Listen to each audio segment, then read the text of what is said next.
Special train से रामेश्वरम धाम की तीर्थ यात्रा। आज ही अपनी सीट बुक कराएं त्रिपुरयात्रा.com पर।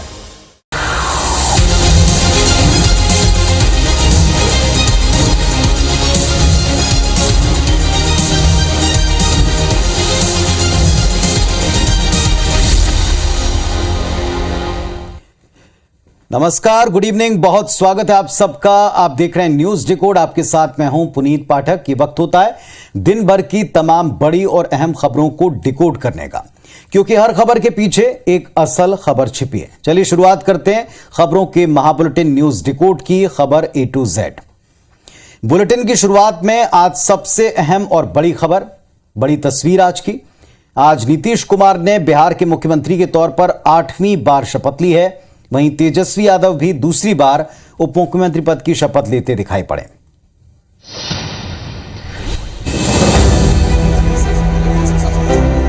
चाचा भतीजा एक बार फिर से एक मंच पर एक दूसरे के बेहद करीब कुछ इस तरह नजर आए। ये तस्वीरें बिहार में महागठबंधन की नई सरकार के शपथ ग्रहण समारोह की हैं। मुख्यमंत्री के तौर पर नीतीश कुमार ने 8वीं बार शपथ ली। नीतीश कुमार को राज्यपाल फागू चौहान ने पद और गोपनीयता की शपथ दिलाई। इसके बाद तेजस्वी यादव ने डिप्टी सीएम के तौर पर शपथ ली। शपथ लेते ही तेजस्वी ने मंच पर ही नीतीश कुमार के पैर छुए। ये तस्वीरें बताती हैं कि राजनीति में आज भी शिष्टाचार की भाव भंगिमाओं का कितना महत्व है।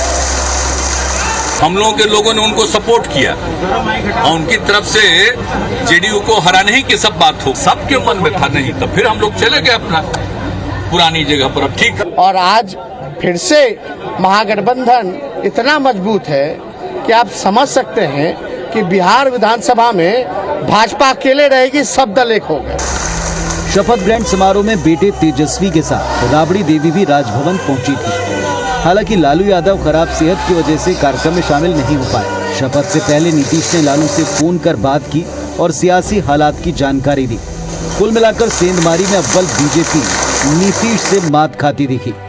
पिछले 6 साल में भाजपा ने 4 राज्यों में सरकारें गिराई, लेकिन बिहार में दूसरी बार अपनी सरकार बीजेपी गंवा बैठी। तो नीतीश कुमार के मुख्यमंत्री बनने के बाद इस पर रिएक्शन आने ही थे, पूरे देश से आए। छत्तीसगढ़ के सीएम भूपेश बघेल ने भी उनको बधाई दी। क्या कहा, सुनिए। सबसे पहले तो नीतीश जी, तेजस्वी जी और महागठबंधन जो बना है उसके सभी साथियों को बधाई देना चाहता हूं। तो अब एनडीए के प्रति जो अविश्वास है, उनके ही जो गठबंधन के साथी हैं एक एक करके छोड़ के जा रहे हैं, तो ये संकेत दे रहा है 2024 के लिए। तो जाहिर सी बात है कि भारतीय जनता पार्टी जहां कहीं भी सरकारें बनाने का अवसर आया, पीछे नहीं रही।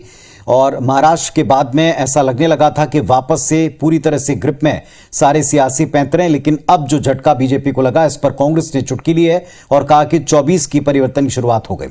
तो आपको बता ही चुके हैं कि बिहार में नीतीश कुमार 8वीं बार सीएम बन गए हैं। नीतीश कुमार पर हमले भी शुरू हो गए। बिहार के सियासी भूकंप का असर एमपी बीजेपी में भी दिख रहा है।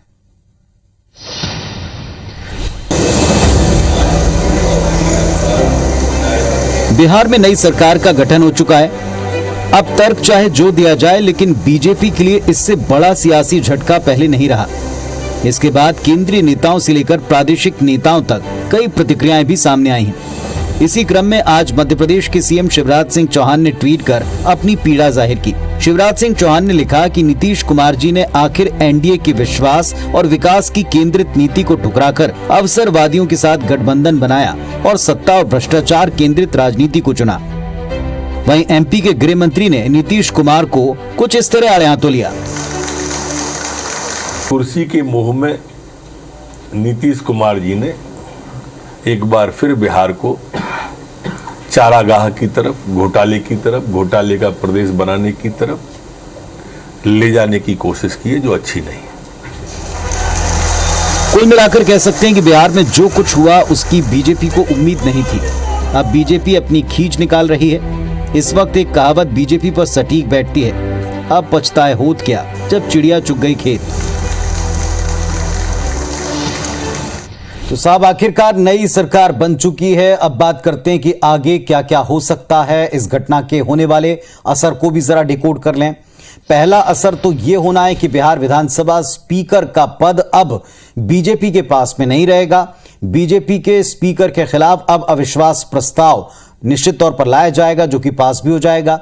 दूसरा असर कि अब आने वाले चुनाव में महागठबंधन के प्रत्याशी के मुकाबले एनडीए को उम्मीदवार उतारने पड़ेंगे, जिसमें महागठबंधन का पलड़ा फिलहाल तो भारी है। बीजेपी के पास बिहार में कोई बड़ा चेहरा नहीं है। बिहार में बीजेपी को अकेले ही अपनी सियासी जंग को लड़ना पड़ेगा। तीसरा असर बीजेपी की छवि पर पड़ चुका है।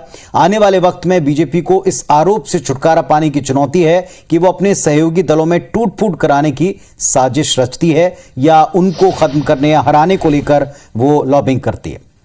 चलिए अब बात ऐसे एक अभियान की जिसको लेकर जमकर सियासत है। तिरंगा झंडा हमारा मान सम्मान से जुड़ा हुआ प्रतीक है, हमारा राष्ट्रीय गौरव है। आजादी की 75वीं सालगिरह पर केंद्र सरकार हर घर तिरंगा अभियान चला रही है, तो कांग्रेस ने भी पदयात्रा इसके नाम पर शुरू कर दी, यानी अभियान वर्सेस अभियान। पहले इस पर एक रिपोर्ट देख लें। तिरंगा आन बान और शान का प्रतीक है। इसी तिरंगे को लेकर अब छत्तीसगढ़ की फिजा में सियासत गरमाई हुई है। केंद्र सरकार के हर घर तिरंगा अभियान के जवाब में कांग्रेस ने तिरंगा पदयात्रा की शुरुआत कर दी। प्रदेश के सभी विधानसभा क्षेत्रों में 75 किलोमीटर की पदयात्रा की जा रही। इस दौरान कांग्रेसी राज्य सरकार के कार्यों का बखान कर रहे हैं। यात्रा को लेकर सीएम भूपेश बघेल ने कहा कि इसका फायदा पार्टी को मिलेगा। पार्टी के जो सिद्धांत है, नीतियां हैं और सरकार के कार्यक्रम है, उसे लेके कार्यकर्ता इस तिरंगा यात्रा में जा रहे हैं। निश्चित रूप से उसका लाभ मिलेगा। तिरंगा अभियान के साथ कांग्रेस के जुड़ने पर रायपुर सांसद सुनील सोनी ने तंज कसा है। कांग्रेस पार्टी अपने आप का एक नौटंकी और एक नाटक के तहत समाहित करने का सफल प्रयास कर रही है। 15 अगस्त को देश की आजादी के 75 साल पूरे हो रहे हैं। हर घर तिरंगा अभियान हो या तिरंगा यात्रा, मकसद अलग हो सकते हैं, लेकिन इससे लोगों में देशभक्ति का जज्बा जरूर जाग रहा है। तो कहने का मतलब यह कि आने वाले 2-3 दिनों तक आपको इस तरह की सियासी तकरार के देखने को मिल सकते हैं। ये थोड़ा आगे भी जा सकता है। तिरंगे से जुड़े अभियान को कम से कम राजनेता बख्श देते, ऐसा आम लोगों को लगता है, देशवासियों को लगता है, पर ऐसा हुआ नहीं। ऐसा क्यों नहीं हुआ, इसको भी डिकोड कर लें। दरअसल कोई भी राजनीतिक दल अपने सियासी नफे को नजरअंदाज नहीं कर सकता। कोई भी पॉलिटिकल पार्टी अपने विरोधी पार्टी से किसी भी कीमत पर 19 रहना नहीं चाहती, दिखना तो बिल्कुल नहीं चाहती। बात अगर तिरंगा अभियान को लेकर कर लें तो केंद्र सरकार की नजर में आने वाले विधानसभा चुनाव और लोकसभा चुनाव हैं। केंद्र सरकार चाहती है कि हर घर तिरंगा अभियान के जरिए वो करोड़ों घरों तक सीधे अपनी पहुंच बना पाएं। यही बात कांग्रेस पर भी लागू होती है। वो भी तिरंगा पदयात्रा के जरिए ज्यादा से ज्यादा वोटर्स के बीच में अपनी पैठ बनाना चाहती, इस बात को याद दिला के कि कितना बड़ा योगदान और बलिदान पार्टी का रहा है, इतिहास रहा है। ये बात दोनों दल अच्छी तरह जानते हैं कि किसी भी नागरिक के दिल में अपने देश के प्रति विशेष अनुराग रहा है। दोनों दल 15 अगस्त से पहले तिरंगा अभियानों के जरिए अपना अपना भावनात्मक सियासी कार्ड खेल चुके हैं और इस फेर में दोनों एक दूसरे के तिरंगा अभियान को थोड़ा नाकाफी, थोड़ा नीचा भी दिखाते हैं। जबकि होना यह चाहिए कि जब लक्ष्य एक है, एक ही हमारा चिन्ह है, तो उस पर मिलकर सम्मान से बढ़ना चाहिए। लेकिन ऐसा फिलहाल होता नहीं दिख रहा। यानी लोगों में देशभक्ति की भावना है, इसके संचार के मकसद से ये जो अभियान लाया गया, इसमें भी पॉलिटिकल एक रंग जरूर शामिल होगा। चलिए अब इस पॉलिटिकल रंग का आगे क्या असर होता है ये हम देखेंगे। वैसे कांग्रेस पार्टी ने मध्य प्रदेश की आर्थिक स्थिति को लेकर एक बार फिर राज्य सरकार को घेरा और श्वेत पत्र जारी करने की मांग की। मध्य प्रदेश सरकार पर फिलहाल 3.25 लाख करोड़ का कर्ज है। ऐसे में कर्ज की बढ़ती रकम को लेकर कांग्रेस हमलावर है। पार्टी का दावा है कि पेट्रोल, डीजल और शराब पर टैक्स वसूल कर सरकार आय बढ़ाती जा रही है। इसके बाद भी कर्ज लेना पड़ रहा है। पार्टी का कहना है कि सरकार ने न तो सरकारी कर्मचारी का डीए बढ़ाया और न ही जनता को महंगाई से राहत देने की कोशिश की। लिहाजा श्वेत पत्र जारी कर कांग्रेस पार्टी प्रदेश की आर्थिक स्थिति स्पष्ट करने की मांग कर रही है। पैसा लगा काय में, इसके लिए श्वेत पत्र जारी करना जरूरी है। जितना बजट नहीं है, हर साल उससे ज़्यादा ब्याज और ऋण वापस कर रही है सरकार, जिसकी वजह से विकास ध्वस्त हो चुका है। कांग्रेस के आरोप पर बीजेपी की दलील है कि सरकार अपने दायरे में रहकर ही कर्ज ले रही है। प्रति व्यक्ति आय जो 33,000 रुपए हुआ करती थी वो ये है 1,23,000 रुपए मध्य प्रदेश की। मध्य प्रदेश ने जो भी कर्ज लिया है वो मध्य प्रदेश की कर्ज की सीमा के भीतर है। कांग्रेस का दावा है कि बढ़ते कर्ज के बोझ से प्रदेश के हर नागरिक पर औसतन 40,000 रुपए से अधिक का कर्ज हो गया है। तो वैसे अक्सर आपने देखा है कि जब कभी भी पार्टियां सरकार को, विपक्ष खासतौर पर घेरना चाहता तो उस पर श्वेत पत्र की मांग करता है। अब ये श्वेत पत्र आखिर है क्या, जरा इस बात को भी समझ लें, डिकोड कर लें। सरकार की ओर से जारी होने वाला श्वेत पत्र, व्हाइट पेपर, एक तरह की एक रिपोर्ट है जो किसी भी मुद्दे पर पूर्ण जानकारी देती है और अधिकृत तौर पर देती है। यह आमतौर पर तब जारी किया जाता है जब मुद्दे पर बहुत सारे विचार एक साथ आ रहे हों और उसे समझने में लोगों को थोड़ी दिक्कत हो रही हो। इस एक पेपर के द्वारा, इस एक कागज के द्वारा मुद्दे को समझा जाता है, किसी समस्या का हल ढूंढा जाता है। यहां तक कि श्वेत पत्र में लिखी बातों से किसी निष्कर्ष तक भी आप पहुंच सकते हैं। सबसे पहले साल 1922 में व्हाइट पेपर की शुरुआत हुई, जब ब्रिटिश प्रधानमंत्री विंस्टन चर्चिल ने एक दंगे की सफाई जारी करते हुए श्वेत पत्र जारी किया था। श्वेत पत्र से पता चलता है कि सरकार की क्या सोच है, वो संबंधित मसले पर किस हद तक खुद को दोषी मानती है या इस पर उसके अपने लॉजिक, उसके अपने तर्क क्या रहते हैं। चलिए, वैसे हम और आप प्रदेश में कर्मचारी संगठनों को अक्सर अपने हक की आवाज उठाते दिखाई पड़ते हैं, हड़ताल करते हुए देख चुके हैं। सफाई कर्मियों की, आंगनबाड़ी कार्यकर्ताओं के प्रदर्शन हम दिखा चुके हैं, लेकिन इतिहास में यह शायद पहली बार है कि प्रदेश भर के सरपंच प्रदर्शन करने के लिए राजधानी आए हों। देखिए,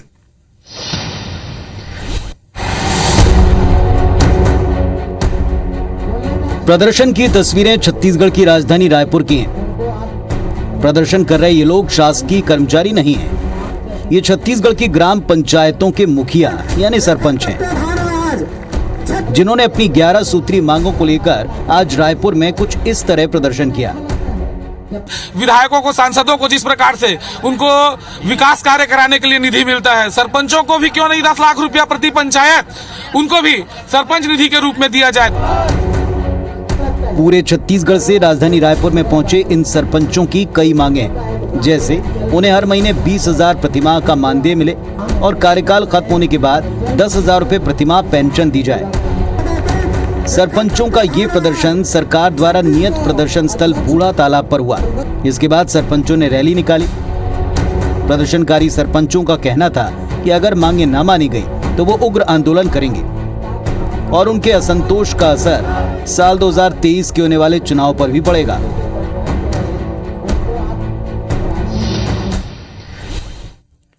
तो छत्तीसगढ़ सरकार के सामने एक और आंदोलन की चुनौती आन खड़ी है। वैसे हम आपको उनकी प्रमुख मांगें इस रिपोर्ट में दिखाई चुके हैं। मानदेय बढ़ाने की, पेंशन की मांग है, लेकिन सरपंचों की मांगें किस तरह से जायज हैं या इनके क्या असर हो सकते हैं, इसको भी रिकॉर्ड कर लें।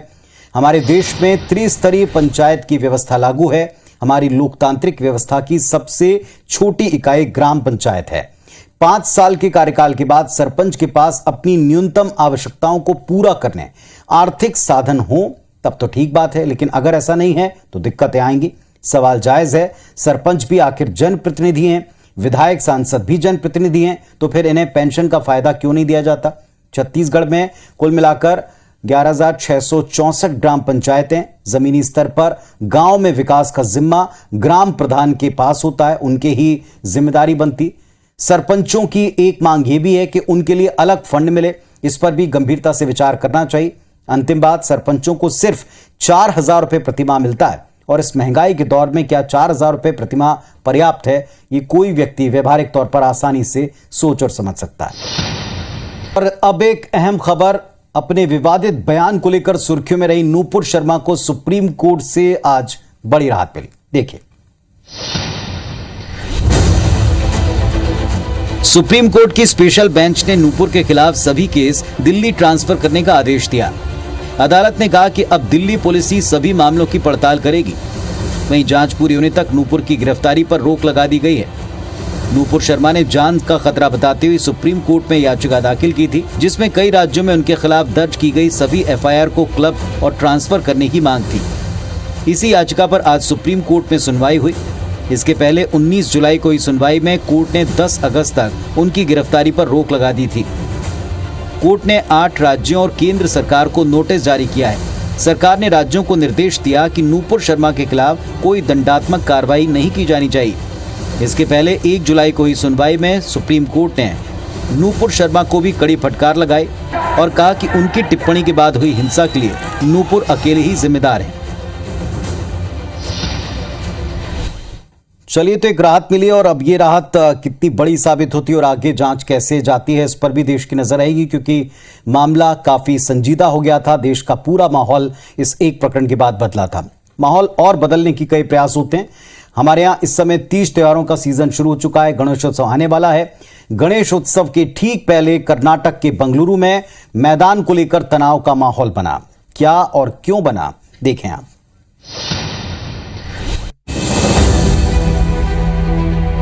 कर्नाटक में सियासी पारा चढ़ा हुआ है। इस बीच बेंगलुरु के चामराजपेट ईदगाह मैदान पर विवाद भड़क गया।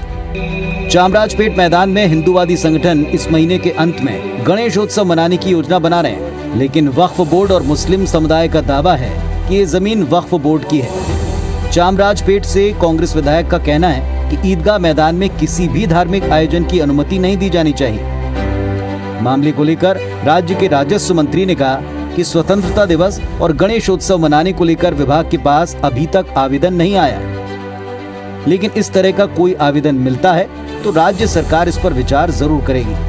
वहीं बीबीएमपी ने वक्फ बोर्ड को ईदगाह मैदान पर अपने दावे के संबंध में दस्तावेज पेश करने को कहा। हालांकि बीबीएमपी ने स्पष्ट रूप से कहा कि ये संपत्ति वक्फ बोर्ड की नहीं बल्कि बीबीएमपी की है। वक्फ बोर्ड को अपने कथित दावे के लिए साक्ष्य पेश करने होंगे। और चलिए अब जरा अपने पड़ोसी की बात कर रहे हैं। पड़ोसी मतलब पड़ोसी मुल्क पाकिस्तान की। आए दिन सुर्खियों में रहने वाला पाकिस्तान एक बार फिर से चर्चा में है। इस बार पाकिस्तान में एक प्रेग्नेंट महिला के गार्ड के द्वारा पिटाई का वीडियो सारी दुनिया ने देखा।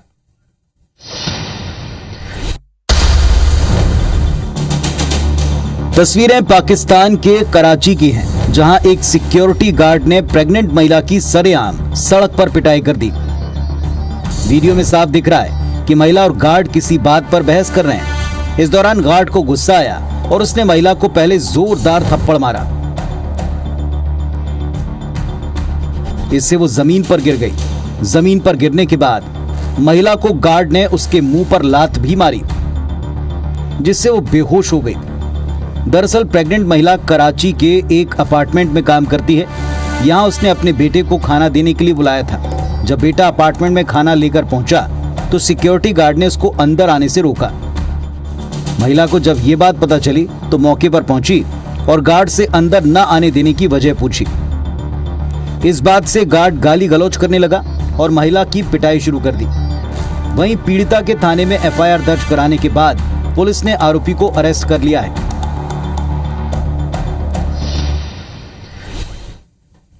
चलिए, तस्वीर हालांकि एक अपार्टमेंट की है। तस्वीर हालांकि आप ये कह सकते हैं कि एक घटनाक्रम की है, लेकिन पाकिस्तान का जिक्र क्यों? वो इसलिए कि पाकिस्तान में महिलाओं की स्थिति क्या है, जरा इस पर भी बात कर लें। पाकिस्तान में महिलाओं के साथ होने वाली हिंसा के आंकड़े क्या कहते हैं, जरा इसको आप डिकोड करें तो समझ में आएगा। पाकिस्तान में साल दर साल महिलाओं के साथ हिंसा और बुरे बर्ताव, दुर्व्यवहार के मामले बढ़ते जा रहे हैं। साल 2018 से 2021 की ही बात कर लें तो इस दौरान पंजाब प्रांत पाकिस्तान वाला, वहां सबसे ज्यादा शिकायतें दर्ज की गई, जो देश में महिलाओं के खिलाफ हिंसा के कुल मामलों का 73% है। अकेले पाकिस्तान के सिंध प्रांत में महिलाओं के खिलाफ हिंसा और उत्पीड़न की 10,000 शिकायतें दर्ज हुई, जबकि पाकिस्तान के हैदराबाद शहर में 6,325 मामले महिलाओं के साथ हिंसा के दर्ज किए गए। कुल मिलाकर पाकिस्तान एक ऐसा मुल्क है जो महिलाओं के लिए नर्क के समान कम से कम इन आंकड़ों में दिखता है। यहां महिलाओं को इंसाफ नहीं मिल पाता। हालात ये कि पाकिस्तान में पर्यटन के लिए आई महिलाएं तक सुरक्षित नहीं रही। इमरान खान को महिला सुरक्षा के मोर्चे पर घेरने वाले शहबाज शरीफ भी इस दिशा में कोई ठोस कदम नहीं उठा पाए। और ये हम कह सकते हैं दर्ज आंकड़ों के आधार पर, और ये भी समझ लें कि वहां पर केस दर्ज कराना यानी इन आंकड़ों का बनना वो भी इतना आसान नहीं है। अगर तब आंकड़े इतने भयानक हैं तो वास्तविकता कैसी होगी? चलिए, इस पर उन्हें काम करना है, वो कैसे काम करेंगे ये तो दुनिया ही देख रही। फिलहाल न्यूज डिकोड में इतना ही। कल आपसे फिर मुलाकात होगी 8:55 पर। तब तक अपना और परिवार का अच्छे से ख्याल रखें। नमस्कार, शुभ रात्रि।